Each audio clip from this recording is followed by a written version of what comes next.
Well, the first and probably easiest place to host is GitHub, since we've already learned how to store our code there. So here I have the what's it called? The die roller app, and I'll just bring it over into this window in just a second. Okay, here is the die roller app. You can click roll the die, you can freeze the die and it won't roll again. This is the solution code, so I'm going to push it up to GitHub. So to do that, I'm going to open up GitHub Desktop, and I'm going to make the commit. So I'm going to say my solution, and I'll say getting ready to deploy. So we'll commit that, and then we'll publish this branch. I am on the deploy branch, so publish the branch. Hopefully all of this looks pretty much like the GitHub videos. All right. So now I could preview the pull request, but what I'm going to do is I'm going to click View on GitHub.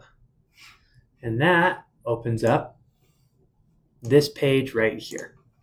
So you could merge your code in with the main branch. I'm not going to, so that people can keep forking this repository if they need for the previous videos. So I'm going to leave it unmerged. But what I'm going to do is I'm going to come over here to Settings. When I click on Settings, I'm going to scroll down on this left-hand panel until I get to the word Pages. Then I'm going to click on Pages. Then it says it's designed to host personal, organizational, or project pages from a GitHub repository.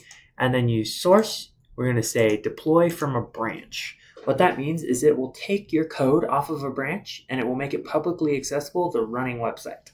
So which branch do you want to do? Well, if you merged your code in with main, then you'll click main. I put mine on deploy, so I'm going to say deploy. And then it says, what folder do you want to deploy from? Do you want to deploy from root or docs? What it's going to be looking for is it's going to be looking for your index.html file. So if we come back over to our Visual Studio Code, if we look at what we pushed up, we can see that in our main folder is index.html. And so because it's in our main folder, we're going to want to leave this as root. And then you're going to hit save. And now it says your GitHub Pages source is saved.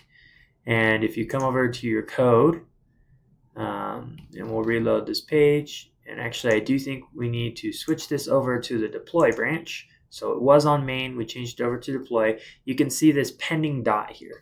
What that means is your website is presently deploying, and it will change to a green check mark when it's done. That does take a few minutes, so I am going to pause the video until we get there. Okay, so sometimes you'll have to reload it to get this green check mark, and I did have to reload it. But you can see it took probably about 4 minutes, at least according to GitHub, 4 minutes for this to happen. So now that you've got the green check mark, what you're going to want to do is you can see you've got a deployment to GitHub Pages. And you can go to Settings and click on Pages again. And here your site is live. And so if you visit this website, you can see, ta-da!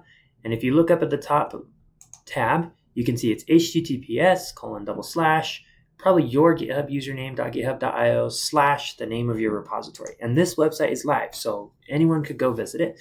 And it works exactly like it did before. So we could freeze this dice and roll all the others.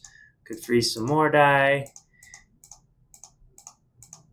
And it works exactly like it did on our local computer, but now it's deployed. And that means that your code that was trapped on your computer before is now publicly accessible for anyone out there to get to.